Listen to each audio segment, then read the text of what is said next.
Tis, showroom kat mana? Nak tengok sikit boleh tak nak tengok showroom tu? Boleh.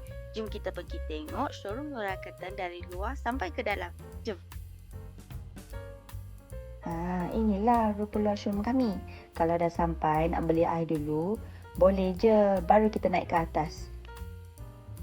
Lepas tu, naik je tangga ke atas. Nampak je nama kami, tanya, anda dah jumpa? Benda pertama yang korang akan nampak ialah section wallpaper. Berbagai jenis kita ada. Untuk kanak-kanak, untuk orang dewasa, semua kami ada.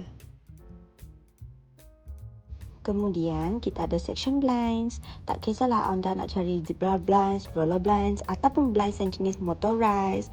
Ataupun lagi satu ialah blinds yang jenis painting. Semua kami ada. Yang paling penting kita ada pelbagai jenis pilihan langsir. Semua ikut susunan konsep.